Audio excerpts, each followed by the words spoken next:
The unpredictability, as you said, yes, it stands as of now. Okay, because the projections which have been made during the monsoon months, they definitely show a El Nino standing with 60% chance or more to begin with. The only good thing which we see at the moment, it is a devolving one, and we keep saying devolving one is not as punishing as the evolving one. But as Jatin said in the beginning itself, the hint of El Nino itself is good enough to spoil your show. So we don't take it lightly. And I think there are some things, some news also, it's a mild El Nino. Please don't go by that. El Nino is El Nino, okay? The milder ones also, even the moderate ones also, 2014 it was a mild one. Your severe most droughts have taken place when the El Ninos, they were moderate during the monsoon months. Later they peak. So we don't go with that side that it's going to be a mild El Nino. So we take care of these conditions and therefore we predict that it's going to be below normal. This seems to be like 2014. 2014 you had an unevolved El Nino which kind of collapses, and 14 goes, and then suddenly around this time it again starts flaring up. So the patterns of El Nino, the de facto state of the Central Pacific, if you look at all meteorological studies, is always ENSO neutral. But the de facto state over the last, especially since 2012, has always been going towards El Nino. Now, the theory is this is an impact of climate change, that all the carbon is being absorbed by the oceans, and that is where it is showing up. That's where, even if you look, that's why when we look at climate change and its impact on the Indian monsoon, if you take a long time series data, it actually averages out towards normal. But then you need to look at, especially, say, 2009 El Nino, it is one of the worst droughts. I think it's -17. Then the next one is 2012 when it is in 93, -7, where the El Nino collapsed right at the end. 13 is the last good monsoon we had, which was 106. It was an ENSO neutral. 14 drought, 15 drought, 16 is a -3. It was a La Nina, and our initial projection in 2015 was actually 108. But the best we could manage in a La Nina year was a -3. 2017 was a -5 below normal. Our forecast was for because again there was a hint of El Nino, and 2017 is also not a fully formed El Nino, and neither is it a very strong. The El Nino was very strong. Okay, 2018 we started with 100. Again, it looked like a monsoon. It looked like a ENSO neutral, and then later we realized that in August it started running out of energy. We actually downgraded to -9. It actually went for -9. That's what the dynamical models. This is why this is important to understand. The dynamical models do not show these signals. This is based on statistics and experience, and the computing is not catching up to this. The modeling of the El Nino is a challenge.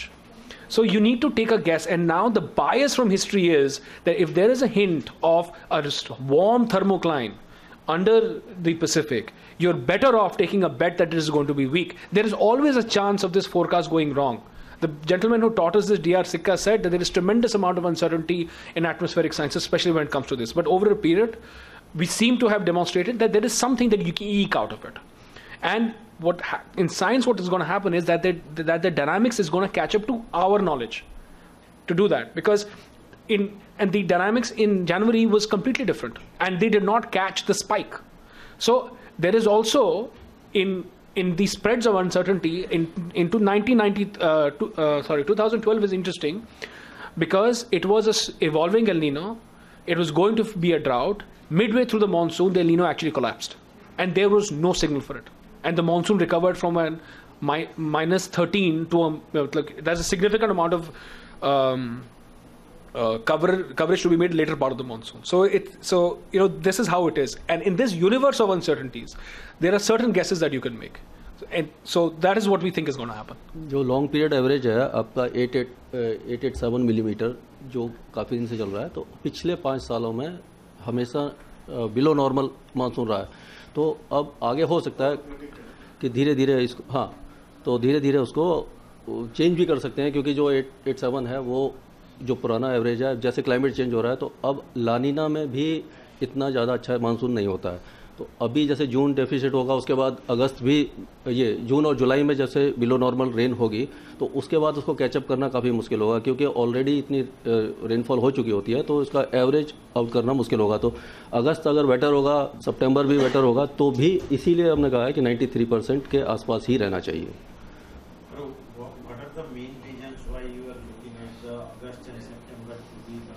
Because it is devolving El Nino at that time, because now it will taper down and neutral condition will start increasing, but it will be more than 60%. So, and Indian Ocean dipole, that is another factor which will play a role. So we expect that during that time rainfall will be much better. Yeah. It's neutral or positive? Neutral or positive, but जब भी El Nino condition होती है, उसके बाद अगर Indian ocean dipole positive भी है, तो क्या होता है कि जो ये फैक्टर है अल नीनो, वो ज़्यादा बड़ा है, क्योंकि पूरे प्रशांत महासागर उसका जो ग्लोबल स्प्रेड ज़्यादा है, और आईओडी जो है छोटे वाटर बॉडी में है, तो अल नीनो हमेशा उसको ओवर पावर करता है। तो अल नीनो ईयर्स में भी ज़्यादातर देखा है पॉजिटिव आईओडी है, उसके बाद भी मानसून कम ही रहता है, तो ये फैक्टर है। Yes. El Nino is dominant factor. It dominates the IOD. If El Nino is there and negative IOD, then chances of drought increases. El Nino is there and IOD is negative, then chances of drought increases. If it is positive, then also El Nino overpowers the IOD and monsoon remains usually below normal or lower side of normal. So when we met in January, I said, based on the data, we had stacked the cards slightly in favor of normal. And we had said that there was a 0% chance of excess and near 0% chance of drought. Now this scale has shifted. It has gone, so we think now we have flipped below normal as higher, normal as lower, and there's a slight chance of drought. So I would say that it should be between 90 to 95%. And 95% is a below normal monsoon. If you were coming from a normal monsoon, for India, its capacity to deal with the below normal is pretty good. The problem is we are coming from a series of below normal monsoons. So you haven't had, your irrigation has been under pressure for a couple of years now. So that is why this below normal, coming out, I mean, look at the papers, there's a drought in Karnataka already. The paddy crop in Andhra has already suffered. You're going to go into summer. Summer is again going to consume all your water resources and electricity. March agenda is minus 41. March? Minus 41, all India. Oh, okay. So now in that scenario, if you're going into below normal, the challenge is higher. But again, this is something that has to be managed. Yeah. The forecast can always go wrong. It could actually, you could have a situation when the June is good. That's a great thing if that happens. Probability of that is actually lower. And I think, businesses, companies, government need to prepare. So that we don't get into another series of distress issues with irrigation and all of that, and sowing loss, which is the biggest loss, because there is some pre-monsoon. A lot of the farmers in India go by time. A lot of farmers actually consult astrologers, which is quite funny, to go into sowing. I think we all need to figure out that maybe we should be cautious about sowing and really plan our sowing depending on the rain or the irrigation that can be provided for it. If you consider the 12-month cycle of El Nino, it was very well evident in February. So,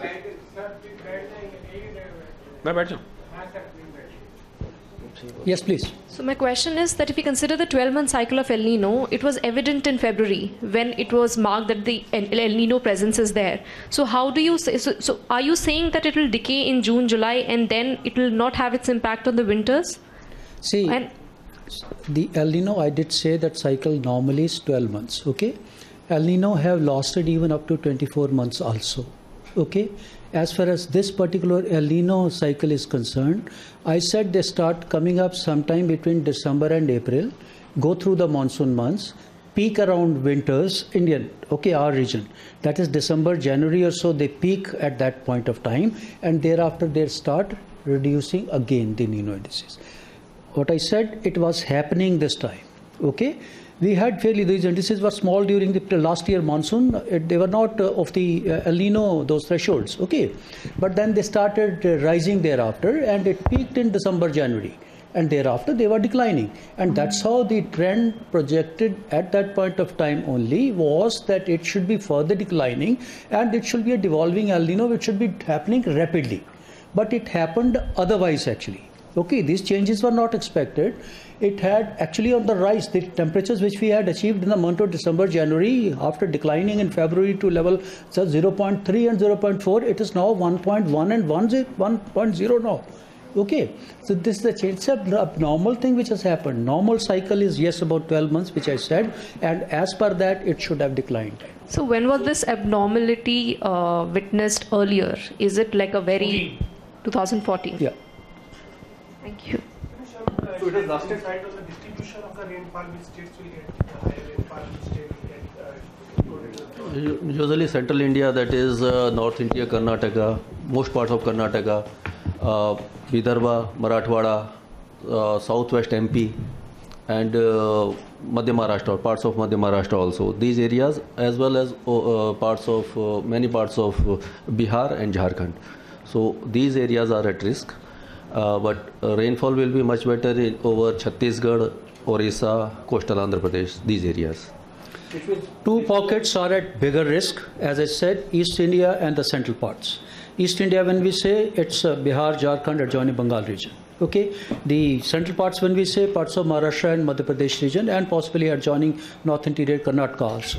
The safest regions, as we see now at the moment, is the parts of Odisha, Chhattisgarh, adjoining coastal parts of Andhra Pradesh. These are the regions. Okay, little bit of variations here and there, that will always be spillover to that. Okay, so these are the things as of now. Little risk is there to start with. There were Northeast India. Northeast India has not been performing well for last couple of monsoon, though last year also it was a little skewed distribution over there. But then this time a little bit of risk we see, especially in the first half of the monsoon we see over Northeast India, improves thereafter. That's it. So what's your forecast on the onset of monsoon? You said it's going to be sluggish, but how much delay can we expect from Too the soon. Okay. I can't make any guess right now. Give me some more time. Okay. We come out with our onset a little later, but in any case, its onset has no connection with the performance of Yes. monsoon. It has no connection with El Nino. There have been El Nino years when the monsoon arrived at the earliest. 2015, the monsoon came early. 2015, June was plus 17%. Monsoon मतलब पहले आए या बाद में आए, उसका progress कैसा है वो उस पर डिपेंड करता है. तो इस बार जो लग रहा है कि मानसून अगर पहले आता है या बाद में आता है, लेकिन जो प्रोग्रेस है वो काफ़ी स्लगिश रहेगी. इसीलिए 23% जून में डेफिशिएंट बोला है. तो जो दिल्ली तक पहुंचता है मंथ एंड में, वो chances come. So a sluggish monsoon doesn't necessarily mean that there will be a delay in the onset as well. No, Absolutely not. You see, I have data for 3 years. The earliest the monsoon made its arrival, that was on 18th of May in 2004. Earliest, 18 May. It was a drought year. It was El Nino year. It was a drought. The latest it came, that was in 1972 when it came on 18th of June was the arrival. Again a drought year. And normal time it arrived, that's on 30th of May on dot, just about dot, 1982. Again a drought. All 3 El Nino years. So earliest, on time, or the latest, nothing. It doesn't matter. So June 18, which year? June 18, which year? June 18, it is 1972, it was on 18th of June. And that was a severest drought. Also, 76% was the rainfall. The earliest, as I said, 18th of May, that happened in 2004 itself. Again, 86%. It was a drought again. So, it's not linked. And for the drought, in case there is a drought this time, which is the reason? You see, we said that the bigger risk is East India and the central parts. See, the distribution is such, the most of the contribution, it comes from the Western Ghats and Northeast India. They are the main contributors. Normally, they do not fail simultaneously. In case they fail, Northeast and Western Ghats, short, it's going to be a drought. Possibly maybe go into a moderate to severe drought also. But generally, it has not seen. In the recent past, we have seen, if Northeast is failing, generally this is performing. And along the Western Ghats also, most of the time we see the entire Western Ghat doesn't fail. Except in 2015 it happened, when all 3, which is Konkan, Goa, and then coastal Karnataka, and then Kerala, all 3 failed. But then generally it's in pockets.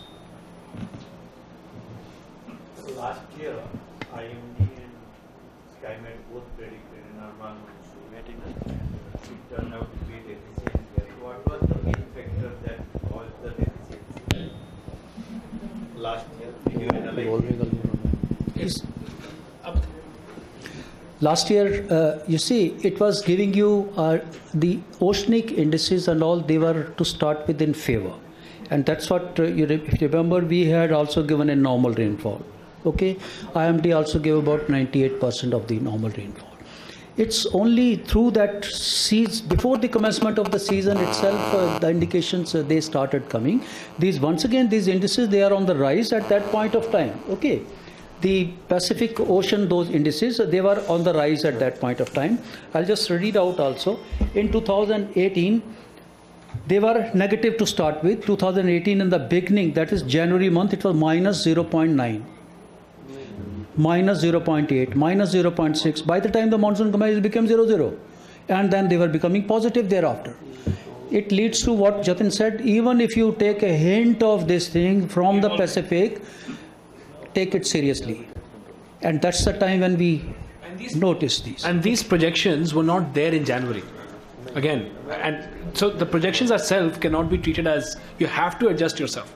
So you mean to say last year, because of El Nino, this... Yeah. See, now there is a textbook definition of the El Nino, which is 5 quarters in which this is more than 0.5 for 3.4. Okay, but that's a NOAA definition. That is why, so when I started this, if you looked at normal spread, and I've said this before, in established El Nino years, 80% chance are below normal, 60% chance of drought, 0% chance of excess. You take 100 years, you'll find this. But that is contingent upon a textbook El Nino. Natural systems are not textbook. And we did not have computing, and we could not analyze data, and we were not running, at least the audience to do this was not there. It was only the IMD used to do it. When we started looking at this, we realized that El Nino El Nino cannot be put into blocks. Right now, there's a big debate in the scientific community about what is El Nino. 14 is not an El Nino. 14 is a drought. Okay, 17 is not an El Nino, below normal. Then there are other years in which you'll find there is heating, but it does not last for the 5 quarters. But monsoon is weak. It requires ensuing neutral. The theory behind this that Sika said is very simple. If the oceans are warm, then the precipitation is there because the wind here weakens and the wind there strengthens. So if there is an El Nino, China, Japan, okay, you'll see, and Philippines probably, you'll see lots of circulations happening. When the number of circulations in the North Pacific go up, the number of circulations in the South Pacific and the Indian Ocean actually go down. It's almost mechanical. And that's why. So if there is a hint of, now when I say hint of heating, it is a non-mathematical term because I cannot measure right now. But maybe over the next decade, as we get more measurements, we'll find some parameter, some correlation. Maybe right now we look at thermocline as a one big chunk below the ocean. Maybe that has different levels. Okay, but there is something in the heating of the water that weakens our trade winds, and then the flow is not able to sustain itself. And it seems to me that this seems to be it's going to last at least a decade. So, as I said, 12 is below normal, 13 is normal, 14 is drought, 15 is drought, 16 is normal, 17 is below normal, 18 is below normal, 19 seems to be going below normal. It seems to be pretty, like a decade-long cycle at least. Now, if there are studies in climate change that have said that till 2030, we are supposed to be in this low rainfall regime. Once climate change actually has its full impact, then as the planet warms, and this is theory, the precipitation is actually supposed to go up after 2030. But anyway, climate change. The biggest problem in advocating climate change and the impacts on it is that we don't understand the systems completely. But उस समय uniform जो pattern नहीं होगा rainfall का, जब जैसे warming होगी, जैसे क्लाइमेट चेंज में आप देख रहे हैं कि इंटेंस शावर होता है और 2-3 घंटे के लिए होकर ख़त्म हो जाता है, यानी amount of rainfall is high, लेकिन डिस्ट्रीब्यूशन जो है, जो 3-4 दिन लगातार बारिश होती थी, वो पैटर्न अब धीरे धीरे ख़त्म हो रहा है. तो जो एग्रीकल्चर बेनिफिट है वो रेनफॉल का कम होता जा रहा है. तो उससे सडन जो जैसे फ्लड वगैरह आपने देखा होगा, अभी आया था, मुंबई में आया और सेंट्रल इंडिया में, तो इस तरह के इंसिडेंट ज़्यादा बढ़ेंगे. जब तक रेन हार्वेस्टिंग नहीं होगी या उसको रिस्टोर नहीं कर सकते, तब तक उसका फ़ायदा नहीं होगा. Amount of rainfall बढ़ेगा, लेकिन उसका कोई use. The precipitation pattern in monsoon has become more like pre-monsoon.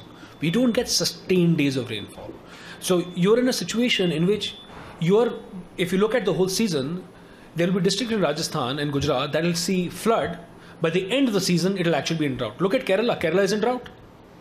Water levels have never been so low. Kerala went through a flood. Northeast monsoon failed. So, that is, so we need to think of precipitation differently.